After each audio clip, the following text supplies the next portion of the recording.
नमस्कार, debate central में आपका स्वागत है। मैं हूं अभय किशोर। छत्तीसगढ़ में इस साल विधानसभा चुनाव होने हैं, तो वहीं अगले साल यानी 2024 में लोकसभा चुनाव भी हैं। चुनाव में अपने अपने वादों और दावों को लेकर राजनीतिक पार्टियां अभी से चुनाव मैदान में उतर गई हैं।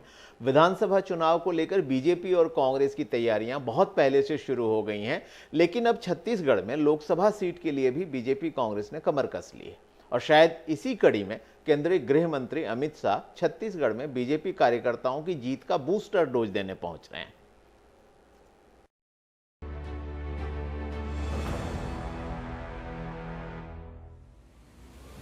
केंद्रीय गृह मंत्री अमित शाह 7 जनवरी को छत्तीसगढ़ दौरे पर आ रहे हैं। इसके लिए बीजेपी ने अपनी तैयारियां अभी से शुरू कर दी है। छत्तीसगढ़ दौरे के दौरान अमित शाह बिलासपुर संभाग के कोरबा जिले में एक जनसभा को भी संबोधित करेंगे। इसके अलावा अमित शाह राज्य के आकांक्षी जिलों की समीक्षा बैठक करेंगे। उनके दौरे को देखते हुए रायपुर में अभी से तैयारियों का सिलसिला जारी है। दरअसल 2023 छत्तीसगढ़ का चुनावी साल है। इसी साल नवंबर में राज्य में विधानसभा चुनाव होने वाले हैं। इस लिहाज से अमित शाह का चुनावी साल में दौरा करना राजनीतिक रूप से खास माना जा रहा है। अमित शाह बीजेपी के शीर्ष रणनीतिकार हैं, इसलिए ये कहना गलत नहीं होगा कि अमित शाह के दौरे के पीछे 2023 में राज्य में सत्ता वापसी और 2024 में केंद्र में सत्ता की कुर्सी बरकरार रखने के लिए कार्यकर्ताओं को रिचार्ज करेंगे। साथ ही शाह पार्टी के नेताओं और कार्यकर्ताओं को जीत का गुरु मंत्र भी देंगे। इसके अलावा छत्तीसगढ़ के शीर्ष नेताओं को चुनाव को लेकर निर्देश भी दे सकते हैं।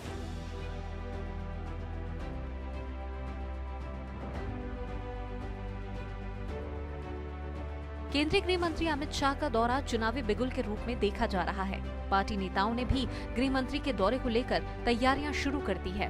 भाजपा प्रदेश अध्यक्ष अरुण साव खुद पूरे दौरे को लेकर तैयारियों का जायजा ले रहे हैं। अमित शाह कोरबा में सीएसईबी के हेलीपैड पर उतरकर सीधा मां सर्वमंगला मंदिर जाएंगे। वहां दर्शन पूजन के बाद स्टेडियम में जनसभा को संबोधित करेंगे। इसके बाद पंचवटी में कोरबा लोकसभा की कोर ग्रुप बैठक में शामिल होंगे। छत्तीसगढ़ में 15 साल तक सत्ता में रहने वाली बीजेपी का फोकस विधानसभा के साथ लोकसभा सीटों पर भी है, क्योंकि छत्तीसगढ़ की कोरबा और बस्तर लोकसभा सीटें कांग्रेस के पास है। यहाँ से भाजपा को न सिर्फ सीटें हथियानी हैं, बल्कि दोनों के आदिवासी बाहुल्य होने का फायदा भी उठाना है। और शायद इसीलिए अमित शाह प्रदेश पदाधिकारियों की बैठक लेकर निष्क्रिय पड़े संगठन में प्राण फूंकने की कोशिश करेंगे। Bureau report, Asian news. तो इस मसले पर चर्चा करने के लिए मेरे साथ दो खास मेहमान मौजूद हैं। मेरे साथ हैं कांग्रेस नेता कन्हैया अग्रवाल और साथ ही बीजेपी नेता केएस चौहान। आप दोनों का बहुत बहुत स्वागत एशियन न्यूज में।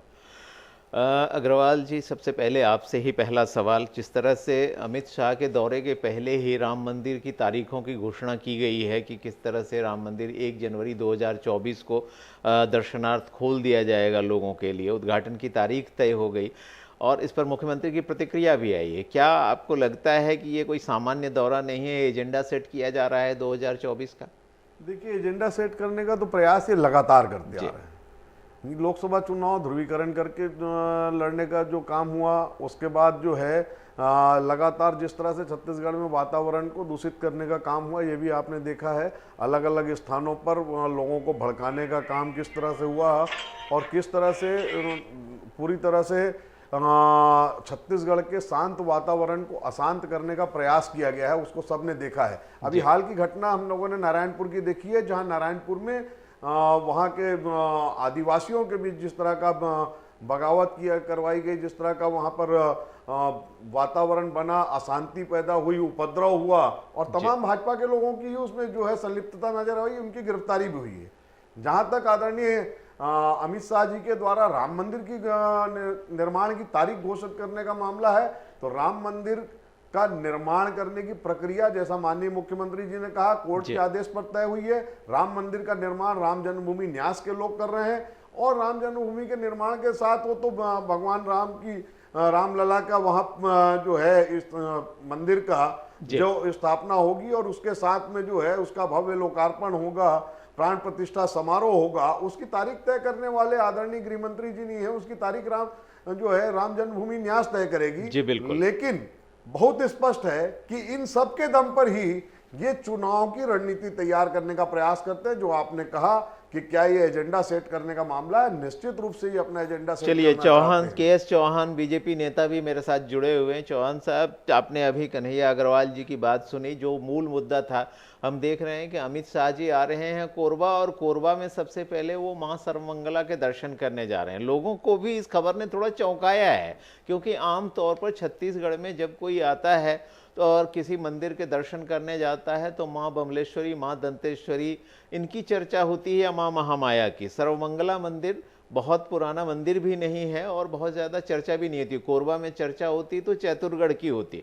क्या हम इसे हिंदुत्व के डोज के साथ यात्रा की शुरुआत माने?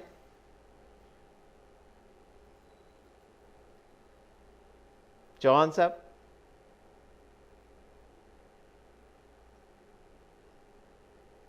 लगता है चौहान साहब तक आवाज़ जा नहीं पा रही है। हम दोबारा उनसे संपर्क करने की कोशिश करेंगे। कन्हैया जी, हम बीजेपी पर की चर्चा पर वापस लौटते हैं। आपको याद होगा कि पिछले दिनों बीजेपी ने बड़ी रणनीति बनाई थी कि 2024 का जो चुनाव है उसमें हमको 2019 से आगे बढ़कर 350 सीटें हासिल करनी हैं, और इसके लिए 144 ऐसी सीटों पर खास फोकस देने की कोशिश की गई थी जहां बीजेपी या तो दूसरे नंबर पर रही थी या तीसरे नंबर पर।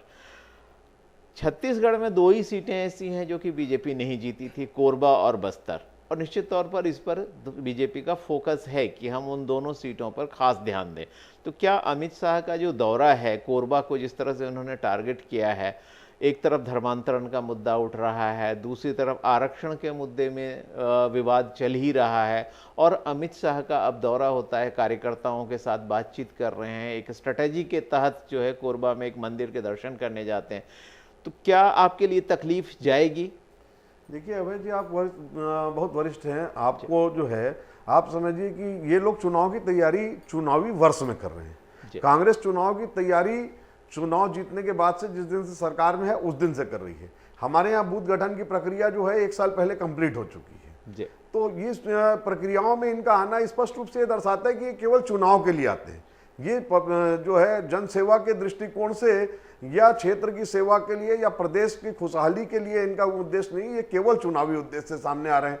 अब रही 2 सीटों की बात, कोरबा और बस्तर की, जैसा आपने कहा कि इन 2 सीटों पे फोकस कर रहे हैं। हम पूरी 11 सीटों पर कांग्रेस फोकस कर रही है, और पूरी 11 सीटों को इस बार जो है, जैसा अभी राहुल जी की यात्रा से, भारत जोड़ो यात्रा से जो वातावरण बना है, और जो पूर्व में इन्होंने जो ध्रुवीकरण किया था, उस ध्रुवीकरण को दूर करने का जो 5 साल में, जो 4 साल में कांग्रेस की सरकार ने जो काम करके छत्तीसगढ़ में दिखा दिया है, इनके आधार पर हम अपने काम, मैं फिर कह रहा हूं, अपने काम के आधार पर, अपनी नीतियों के आधार पर अगले चुनाव की तैयारी कर रहे हैं। और जो 2 लोकसभा चुनाव हमने जीते थे वो बहुत कम अंतर से जीते थे। इस बार उन दोनों सीटों पर हम बड़े अंतर से जीतेंगे। उसके साथ साथ अन्य लोकसभा बड़ा महत्वपूर्ण है साहब, 2023 बड़ा महत्वपूर्ण महत्वपूर्ण है। लोकसभा के पहले एक मिनी लोकसभा चुनाव भी इस साल होने जा रहा है। 10-10 राज्यों में चूंकि विधानसभा चुनाव है, अपना छत्तीसगढ़ भी उसमें शामिल है। दौरे भी बढ़ेंगे, रणनीतियां भी बढ़ेंगी, तर्कश में तीर भी नए सजाए जाएंगे। लगता है KS चौहान साहब मुस्कुरा रहे हैं, यानी हमारे साथ जुड़ गए और मेरी आवाज़ सुन पा रहे हैं। तो कोई बात नहीं, लगता है अभी भी उनसे संपर्क नहीं हो पाया, तो उनके पास दोबारा जाऊंगा। पहले हम चर्चा करते हैं कि बीजेपी क्या कर रही है, देश में किस तरह से रणनीति बनाकर चल रही है। तो मैं दर्शकों को ये याद दिला दूं कि बीजेपी लगातार एक स्ट्रेटेजी पर काम कर रही है, और पिछले लोकसभा चुनाव के बाद ही उसकी जो नीतियां थीं वो एक तो मूल रूप से हिंदुत्व और राम मंदिर का एजेंडा लेकर बीजेपी चल ही रही थी, और बीजेपी ने ये तय किया था रणनीति के तौर पर कि जिन सीटों पर वो पहले और दूसरे नंबर पर रही है उस पर खास फोकस किया जाएगा और फेज वाइज चला जाएगा। पहले चरण में मंत्री जाएंगे, कार्यकर्ताओं को साधेंगे, कार्यकर्ताओं के साथ बाकी लोगों से मिलेंगे जुलेंगे, वोटर का मिजाज भांपने की कोशिश करेंगे, और इसी कड़ी में अमित शाह जी का दौरा भी है। कन्हैया जी, पिछले दिनों जिस तरह से आपने अभी खुद भी चर्चा की कि बीजेपी के एंड पे या किसी के भी पक्ष पे मैं कहूँ, लेकिन पिछले दिनों धर्मांतरण का मुद्दा भी बड़ा प्रबल होता जा रहा है। आरक्षण पर किस तरह की तनातनी है वो मुख्यमंत्री भी कई बार कह चुके हैं कि जब विधानसभा ने सर्वसम्मति से पारित किया फिर भी राज्यपाल का अनुमोदन नहीं मिल पा रहा है, जबकि बीजेपी शासित राज्य कर्नाटक में तुरंत मिल गया। बीजेपी एक अच्छी स्ट्रेटेजिस्ट तो है साहब, और वो कोशिश पूरी करती है अपनी तरफ से, वो हर तरह का साम दाम दंड भेद जिसको कहते हैं हर तरह से प्रयास करती है। विधानसभा चुनाव सर पर है, आपको उसकी चुनौती का सामना भी करना है, अपने गढ़ को बचाना भी है, कैसे करेंगे? चुनौती जो है विधानसभा चुनाव को लेकर के कोई बहुत बड़ी नहीं है जी लेकिन चुनौती का जो तरीका इख्तियार किया गया है जी वो तरीका निश्चित रूप से बड़ा दुखदाई है। चुनौती देने के लिए यदि आप राजभवन का उपयोग करने लग जाते हैं, जी। यदि आप जो है क्षेत्र के जो आदिवासी भाइयों का हक मारने की कोशिश करते हैं, तो निश्चित रूप से ये बड़ा दुखदाई है। लगातार जो है आरक्षण के मामले में पिछले 33-34 दिनों में राज्य में हर स्तर पर प्रयास किया गया, बार बार निवेदन किया गया कि माननीय राज्यपाल महोदया इस पर हस्ताक्षर कर दें, जैसा उन्होंने खुद कहा था, पर अंततः उस पर हस्ताक्षर नहीं हो पाया, जिसकी वजह से सैकड़ों भर्तियों में दिक्कतें आ रही हैं।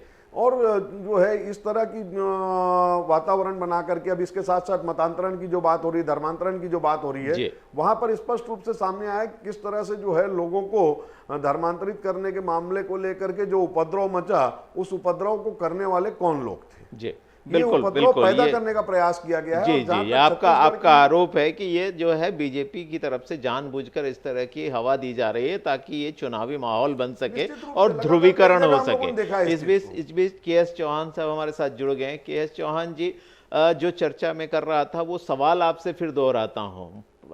अमित शाह जी का दौरा है, सीधे कोरबा जा रहे हैं, रायपुर एयरपोर्ट पर उतरेंगे और वहां से हेलीपैड से सीधे कोरबा जा रहे हैं। जो चीज लोगों को चौंका रही है के.एस. चौहान जी, वो ये है कि आमतौर पर कोई भी व्यक्ति, अगर कोई भी बड़ा नेता आता है और किसी मंदिर के दर्शन करने छत्तीसगढ़ में जाता है, तो वो माँ बमलेश्वरी को, माँ दंतेश्वरी या माँ महामाया के मंदिर को चुनता है। एक माँ सर्वमंगला के मंदिर को अमित शाह जी ने चुना है, तो क्या ये हिंदुत्व के एजेंडे को हवा देने की कोशिश है? के.एस. चौहान जी, कोई तकनीकी खराबी आ रही है, चौहान साहब से हमारा सवाल जो है अधूरा रह जाता है, लगता है वो मुस्कुराते रह जाएंगे, हमें जवाब नहीं देना चाहते। कन्हैया जी, वापस आपके पास लौटता हूँ। जो बीजेपी की स्ट्रेटजी है वो परेशानियां पैदा करी, जैसा मैंने कहा कि वो 350 सीटों का टारगेट लेकर चल रहे हैं, लेकिन वो 350 सीटों में कई फैक्टर हैं जो दिक्कत पैदा कर रहे हैं। बिहार की बात करूं तो नीतीश अलग हो गए हैं, महाराष्ट्र की बात करूं तो एकनाथ शिंदे को शिवसेना से अलग कराकर उन्होंने सरकार बनाने में जरूर सफलता पा ली है, लेकिन उद्धव ठाकरे का गुट, एनसीपी और कांग्रेस मिलकर सांसत में डाले हुए है बीजेपी की जान। उन्हें लग रहा है कि हमारे लिए मुश्किल जाएगी। उत्तर प्रदेश में हालांकि बीजेपी की स्थिति मजबूत जरूर है, लेकिन एंटी इनकम्बेंसी कहीं न कहीं असर दिखा सकती है, ऐसी आशंका है। पश्चिम बंगाल में ममता ने कड़ी चुनौती दे रखी है, हम सब ने देखा है किस तरह से विधानसभा चुनाव में बीजेपी को पटखनी खानी पड़ी है। छत्तीसगढ़ में भूपेश बघेल जी की रणनीति के सामने बीजेपी विवश नजर आती है। उड़ीसा में इनरोड बनाना उसके लिए इतना आसान नहीं है। तो ऐसी स्थिति में ये मंदिर, हिंदुत्व, ये जो चीज़ें हैं, या राष्ट्रीय सुरक्षा, धर्मांतरण और विकास का मुद्दा, क्या ये बीजेपी के काम आएगा या उसकी सीटें कम हो सकती हैं? देखिए, हर राजनीतिक दल अपने अपने मुद्दे लेकर के अपने अपने रणनीति के तहत काम करते हैं जी, लेकिन भारतीय जनता पार्टी जिन मुद्दों को लेकर के काम करना चाहिए, भारतीय जनता पार्टी के नेताओं ने कभी नरेंद्र मोदी जी की सरकार के 10 साल के कामकाज की बात नहीं की है। जी, सरकार ने क्या विकास कार्य किए हैं, सरकार की कौन सी बड़ी योजना ऐसी आई है जिन योजनाओं को लेकर के वोट मांगने जा सकते हैं जनता के बीच, उस पर बात कभी नहीं हुई है। बिल्कुल। कन्हैया जी, आपको रोकना चाहूंगा, ऐसा लगता है कि फाइनली के.एस. चौहान जी हमारे साथ जुड़ गए, तो एक कोशिश और करके देखते हैं। के.एस. चौहान जी, क्या आप मुझे सुन पा रहे हैं? जी जी, मैं सुन पा रहा हूँ। आप मुझे सुन पा रहे हैं? जी जी बिल्कुल।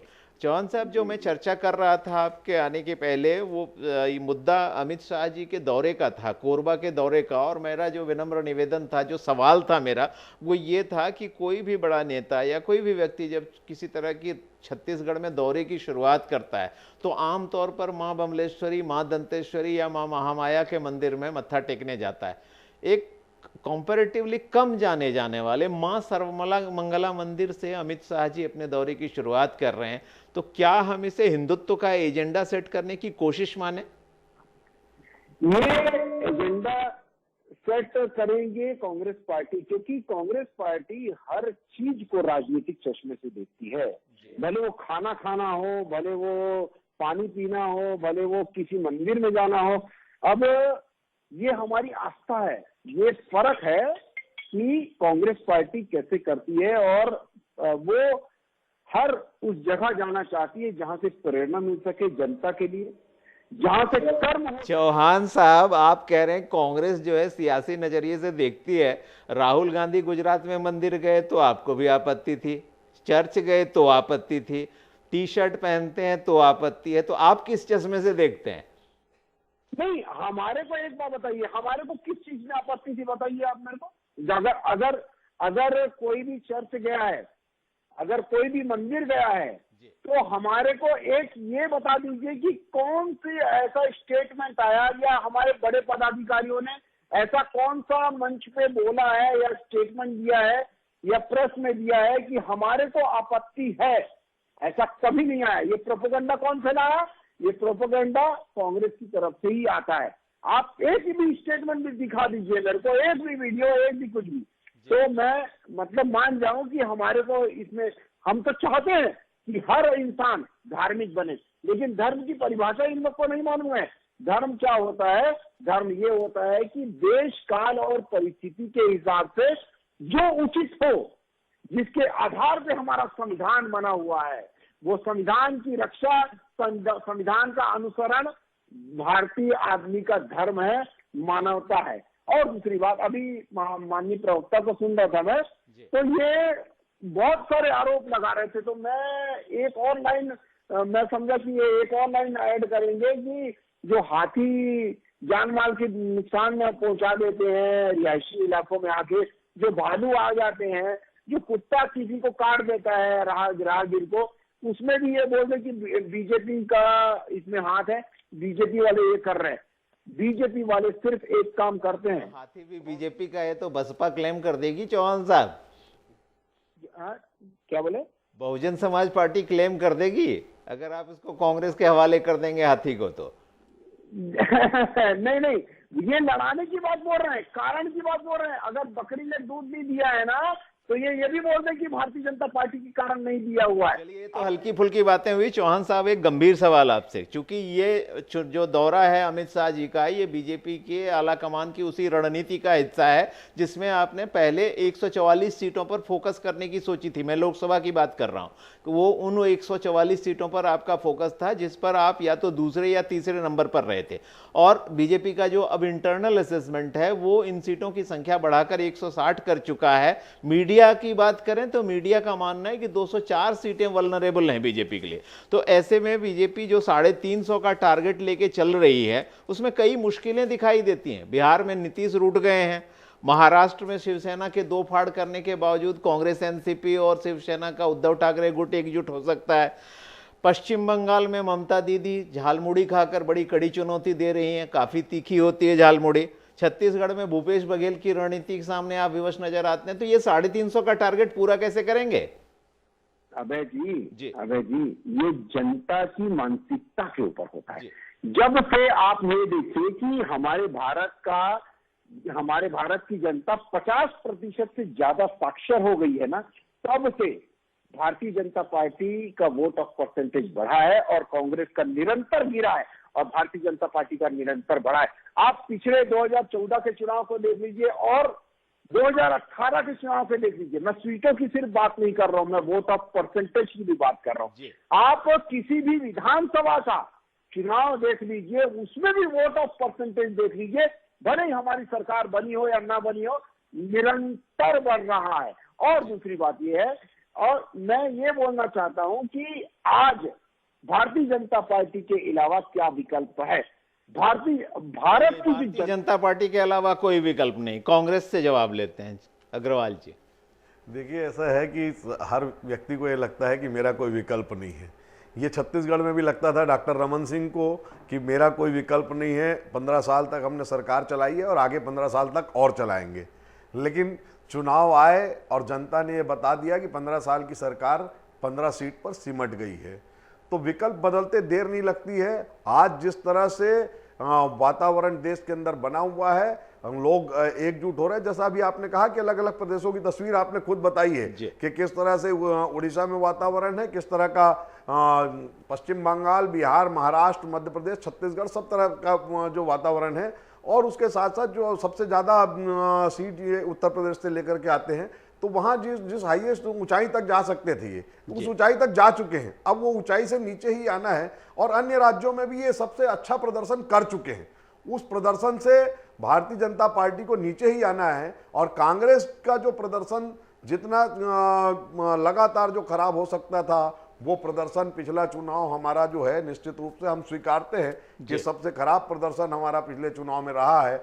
लेकिन उसके बाद लगातार 5 साल तक कांग्रेस के तमाम नेताओं ने, चाहे वो राहुल जी के नेतृत्व में हो या वर्तमान में खड़गे साहब के नेतृत्व में हो, लगातार कांग्रेस के नेताओं ने जो काम किया, पूरे देश में एकजुटता के लिए जो प्रयास किया है, विभिन्न विपक्षी दलों को भी एकजुट करने का काम किया है। और अभी भारत जोड़ो यात्रा के माध्यम से जो देश का वातावरण बना है वो सबको दिख रहा है कि सुबह 6 बजे जब कोहरे में लोग दिखाई नहीं पड़ते हैं, ठंड के इस वातावरण में जहां 4 डिग्री टेम्परेचर का वातावरण है, वहां भी यदि 50,000 लोग राहुल जी के साथ चलने के लिए तैयार खड़े हैं, तो ये बदलती हुई फिजा का संकेत है। जी, उसकी चर्चा आपसे आज जरूर करूंगा। एक तरफ अमित शाह जी ने ये घोषणा की है कि 1 जनवरी 2024 को राम मंदिर का उद्घाटन होगा, जनता के लिए उसे खोल दिया जाएगा।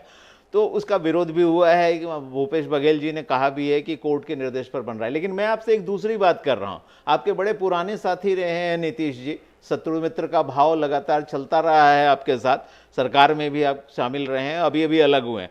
आप राम को लेकर चल रहे हैं, वो उनकी धर्मपत्नी सीता मैया को लेकर चल रहे हैं। विधान परिषद के जो सभापति हैं जेडीयू के, उन्होंने साफ साफ कह दिया है कि हम जो है, अगर राम मंदिर बीजेपी बना रही तो सीता का मंदिर सीतामढ़ी में क्यों नहीं बना रही, हम उसके लिए आंदोलन खड़ा करेंगे। तो ये राम सीता का जो कॉम्बिनेशन है, जय सिया राम और श्री राम वाला, क्या वो आपके लिए कोई मुश्किल पैदा करने वाला है? देखिए अभय जी, किसी आदमी ने अगर अच्छा उसका कलर है, तो गोरा है ना, तो उसका क्या मतलब ड्रॉबैक है, ये नेगेटिव देखने वाले नेगेटिव ही देख रहे हैं। कुछ लोग होते हैं जो आपदा में अवसर देखते हैं, और कुछ लोग जो होते हैं वो अवसर में आपदा देखते हैं। और राम मंदिर, मैं आपको बता दूं कि राम मंदिर हमारे भारतीय जनता पार्टी के लिए सिर्फ एक मंदिर नहीं है। राम मंदिर एक राज्य है। राम राज्य लाना चाहते हैं। राम राज्य कैसे आएगा? जब हम राम की विचारधाराओं को पूरे भारत में फैला देंगे। जब राम किस पे टिके थे? न्याय पे टिके थे, और न्याय के हिसाब से ही हम लोग चल रहे हैं। सबको अंत्योदय तक सभी चीजें पहुंचाना, ये न्याय होता है। राम राज्य क्या होता है? राम राज्य का एक नमूना है कि वो राम मंदिर बन रहा है। जैसे जैसे राम मंदिर, दूसरा छोटा सा सवाल उठाया है कि क्या राम मंदिर बनाने के साथ जो डिमांड बिहार से आई है आपके पुराने सहयोगी पार्टी की तरफ से कि सीतामढ़ी में सीता का मंदिर बनाया जाए, क्या आप सीता का मंदिर भी बनाएंगे? अभय जी, अगर वहां पर व्यवस्था होगी तो बिल्कुल बनाएंगे, क्यों नहीं बनाएंगे। चलिए कन्हैया अग्रवाल जी से पूछते हैं। कन्हैया जी, राम सीता का ये झगड़ा जो है बीजेपी के लिए कहीं भारी तो नहीं पड़ेगा? देखिए, भगवान श्री राम का भव्य मंदिर बने, भव्यता के साथ जो है उसका लोकार्पण हो, वहाँ प्राण प्रतिष्ठा हो, ये पूरे देश की आकांक्षा है। देश का बच्चा बच्चा चाहता है कि भगवान राम लल्ला का मंदिर देश का सर्वोत्कृष्ट मंदिर की तरह बने। और छत्तीसगढ़ में जहाँ भी सरकार रही है, जब ये लोग बार बार इस बात को करते हैं, राम मंदिर का यदि जो है सब लोग जानते हैं, राम मंदिर में यदि वहाँ मूर्ति जब वहाँ स्थापना की गई थी तो पंडित जवाहरलाल नेहरू की सरकार में मूर्ति की स्थापना हुई थी। जब राम मंदिर में पूजा अर्चना प्रारंभ हुई थी तो वो राजीव गांधी जी की सरकार थी जब पूजा अर्चना प्रारंभ हुई थी। तो कांग्रेस की सरकार ने लेकिन उसको लेकर के प्रोपेगेंडा खड़ा नहीं किया था। अभी छत्तीसगढ़ में हम लोग 15 साल भारतीय जनता पार्टी की सरकार रही, लेकिन माता कौशल्या का एकमात्र मंदिर पूरे देश में है छत्तीसगढ़ में, रायपुर में, चंद्रपुरी में। उस मंदिर को किसने जो है भव्यता प्रदान की और उसको एक अच्छा धार्मिक महत्व का पर्यटन जो है स्थल बनाने का काम किया, वो भूपेश जी की सरकार ने किया, कांग्रेस की सरकार ने किया। छत्तीसगढ़ से भगवान राम वनवास के दौरान गुजरे थे, उस राम वनगमन पथ को बनाने का काम किया तो कांग्रेस की सरकार ने किया है। वो जो है कांग्रेस अपना काम करती है, लेकिन उस काम के जो है उसके आधार पर वोट मांगने का प्रयास नहीं कर रहे हैं। हम प्रयास कर रहे हैं कि छत्तीसगढ़ में कांग्रेस की सरकार ने किस तरह से बिल्कुल गोधन न्याय काम योजना के लाई, आधार पर किस मांग तरह रहे से हैं, काम के आधार पर अपने कार्यों के आधार पर जनता के सामने जाएंगे। बिल्कुल जो आगे आने वाले दिन हैं वो और बहुत दिलचस्प होने वाले हैं। अमित शाह जी के दौरे के साथ जो एक नया मोमेंटो शुरू होगा वो भी दिलचस्प होगा, क्योंकि 23 और 24 दोनों देश के लिए बहुत महत्वपूर्ण है। 1/3 राज्यों में विधानसभा के चुनाव, जिनमें खुद छत्तीसगढ़, मध्य प्रदेश, राजस्थान सभी शामिल हैं, और इसके साथ साथ जो है लोकसभा के चुनाव, जो देश की राजनीति, देश की सरकार तय करेंगे। बहरहाल आप दोनों इस चर्चा में शामिल हुए, इसके लिए आप दोनों का बहुत बहुत धन्यवाद। तो हम देख रहे हैं कि किस तरह से सियासत जो है जोर पकड़ रही है, और इसके साथ साथ जो है धर्म, हिंदुत्व, विकास, राष्ट्रीय सुरक्षा जैसे मुद्दे जो हैं वो भी जोर पकड़ रहे हैं। बीजेपी एक रणनीति के तहत आगे चल रही है, कांग्रेस भी उसका मुकाबला करने के लिए कम से कम छत्तीसगढ़ में तो पूरी तरह तैयार है। आज की चर्चा में इतना ही, मुझे दीजिए इजाजत, नमस्कार।